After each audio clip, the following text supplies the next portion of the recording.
আসসালামু আলাইকুম রাহমাতুল্লাহি ওয়া বারাকাতুহু। সুপ্রিয় সম্মানিত দর্শক শ্রোতা, আশা করি মহান রব্বুল আলামিনের দয়ায় আপনারা সকলেই ভালো আছেন। যদি আপনার সন্তানের ব্রেন শক্তি দুর্বল হয়, পড়ালেখায় সর্বদা পিছনে পড়ে থাকে, পড়া সহজে বুঝে না, পড়া বুঝতে অনেক কষ্ট হয়, খুব দ্রুত পড়া ভুলে যায়, তাহলে 7 দিন লাগাতার এই আমলটি করুন। আমলটি কিভাবে করবেন?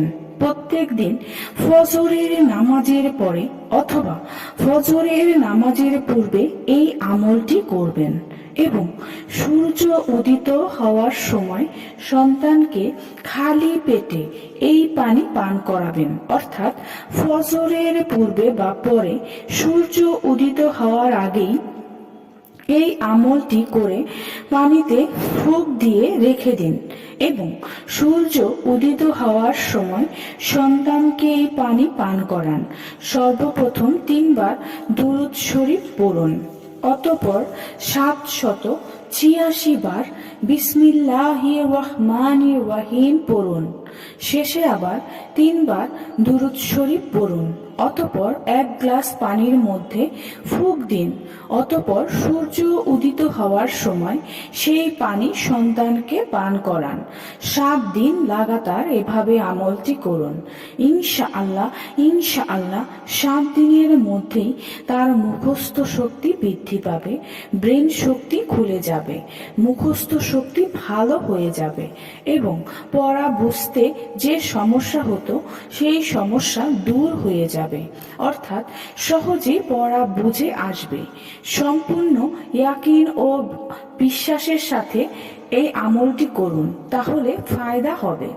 ব্রেন শক্তি বৃদ্ধির জন্য একটি দোয়া, এই দোয়াটি পড়া মুখস্থ করার পূর্বে করুন অথবা পড়া শুরু করার পূর্বে এই দোয়াটি পড়ুন। কিভাবে পড়বেন?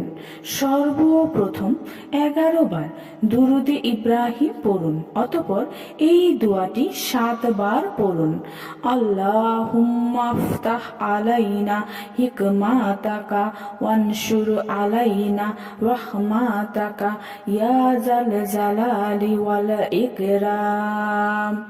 অতঃপর শেষে আবার 11 বার দুরুদে ইব্রাহিম পড়ুন, অতঃপর পড়া শুরু করুন। ইনশাআল্লাহ মুখস্থ শক্তি বৃদ্ধি পাবে, ব্রেন খুলে যাবে, পড়া মুখস্থ থাকবে, পড়া বুঝে আসবে। সুপ্রিয় সম্মানিত দর্শক শ্রোতা, আশা করি ভিডিওটি ভালো লেগেছে। ভিডিওটি যদি ভালো লেগে থাকে অবশ্যই চ্যানেলটি সাবস্ক্রাইব করবেন, লাইক করবেন, কমেন্ট করবেন এবং বেশি বেশি শেয়ার করে দিবেন। সবাই ভালো থাকবেন। আল্লাহ হাফেজ।